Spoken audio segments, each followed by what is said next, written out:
Hi guys, my name is Kiana Maxwell and we are here at Cambodia Town to talk about the Asian American Exclusion and Belonging. Cambodia Town is located along Anaheim Street and home to 48,000 residents. The town consists of many different Cambodian restaurants, shops, and temples. It was created on July 3rd, 2007 following the Khmer Rogue regime as a way to build culture and community to Cambodian people. Every year, Cambodia hosts a parade and cultural festival, and this year it will be held on April 4th, 2026, and the theme is Peace Through Culture, celebrating unity through diversity. There will be food, music, dance, and more, so be sure to check that out if you're available between 9 a.m. and 9 p.m., and we're excited to show you guys about Cambodia Town. One legislation that matched our topic is the Illegal Immigration Reform and Immigrant Responsibility Act of 1996. This was a federal law that drastically expanded the types of crimes, including the nonviolent ones, that makes a non-citizen eligible for mandatory deportation. These changes were applied in a way someone could be deported for a mistake they made decades ago, even if they were already served time. Many Cambodian refugees arrived in the US as children escaping the Khmer Rouge genocide, settling in high poverty and high crime cities. The Khmer Rouge was from 1975 to 1979 and was a communist regime that resulted in the Cambodian genocide, killing about 1.5 to 2 million people through execution, starvation, and forced labor. This trauma and the lack of resources led the youth to join gangs for protection, triggering the 1996 deportation laws. Many people served prison and were also permanently exiled from the only home they knew, resulting in a double punishment. This led to the deportation of thousands of Cambodian Americans, often separating parents from their US children and breaking apart tight communities.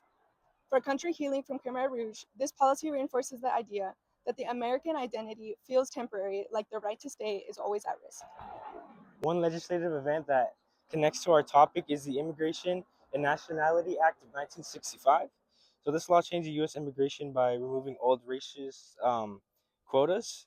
It sounds positive until this created strict caps and preventative systems that didn't immediately help the Asians, Southeast Asians like Cambodians. So before the law, Asians were heavily excluded, and then after this passed, it left many immigration families impacted negatively, and it supported more families that were connected to the U.S.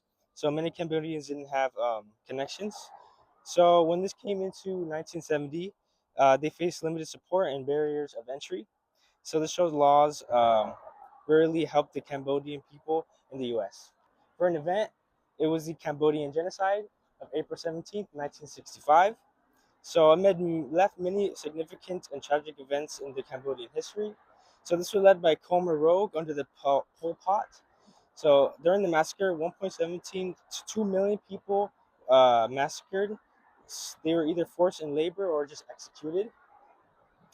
Intellectuals and minorities were mainly targeted, and this matters due to the idea that Cambodians were pressured within their own country, and then survivors became refugees, and they later faced racism and misunderstanding abroad, especially in the U.S.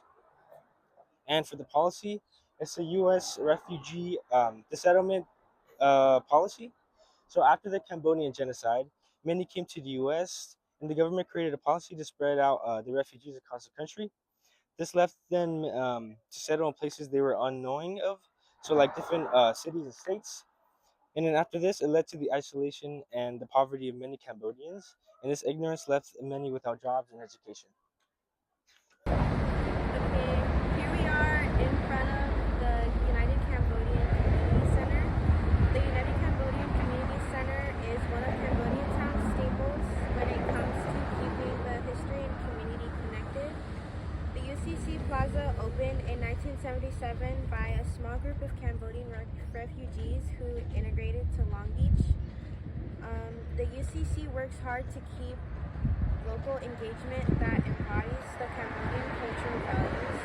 Their programs include health equity, youth enrichment, community integration, and economic development.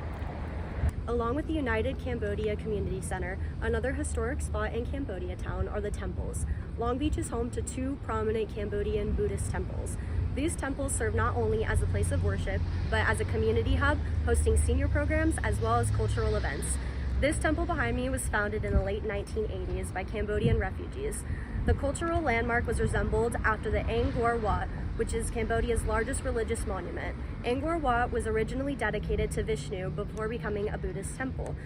This temple behind me helps to keep the Cambodia culture alive by representing the Khmer architecture.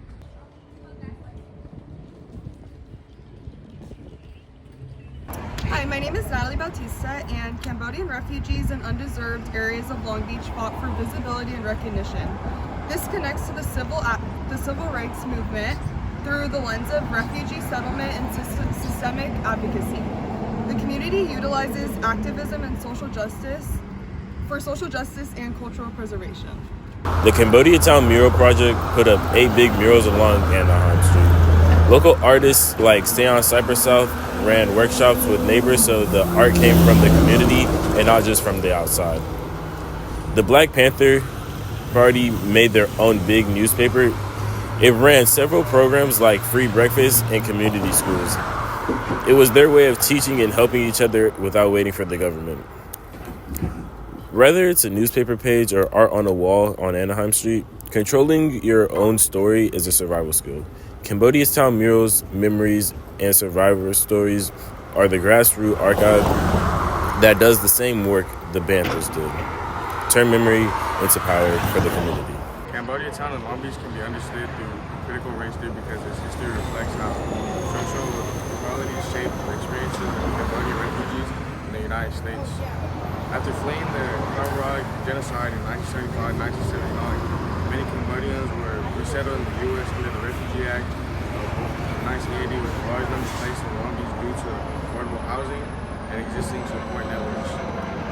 However, these neighborhoods were already under resourced, high poverty, and limited access to quality education and few economic opportunities. CRT demonstrates how government policies and social systems often position refugees and communities of color into marginalized spaces rather than providing equitable support. Cambodian refugees also face racialization within the broader Asian American category, which observe their specific experiences with trauma, poverty, and displacement. In the 1980s and 1990s, many Cambodian youth in Long Beach were further impacted by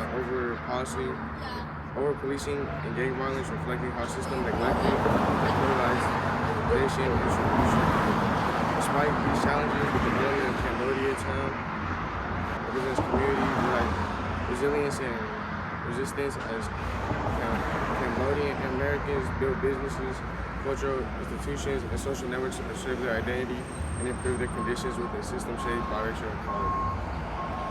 Hi, my name is Heidi Clark, and Cambodia Town in Long Beach, California brings Asian American belonging by having a distinct place to represent Asian Americans and their culture, particularly representation of people from Cambodia. They bring their culture throughout this town by holding yearly parades and cultural festivals. It was known as a lower income area because of redlining, having race play a factor in the affordability of an area. Cambodia Town started off affordable for the people moving and living here. However, Long Beach grew and more expensive places got developed, it became too expensive for many people who were already living here and settled down. The wealthier people had more power, which caused gentrification as places got put in, property values got higher, pushing out many residents, especially the lower income residents, by the raising of rent and shutting down or replacing businesses. Americans build temples, small businesses, and communities to protect their culture. The Cambodian American Culture Center at Long Beach says that these programs help younger generations keep their language and traditions alive. These spaces gave the community control over their culture even without much political or economic power. Celebrations like Khmer New Year are also important because they help heal trauma, support local businesses, and keep Khmer culture strong, according to the Guardian. Even today, Colombian Town faces challenges. The Los Angeles Times reports that although community built a strong presence in Long Beach, the area still faces economic struggles and pressure from new development. This shows inequality because immigrant communities often have less power when cities make decisions about housing, money, and land. In the the end, Cambodian Town shows both exclusion and belonging. Cambodian refugees faced racism, poverty, and lack of power.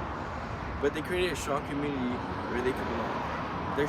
Their story shows how culture and identity can survive in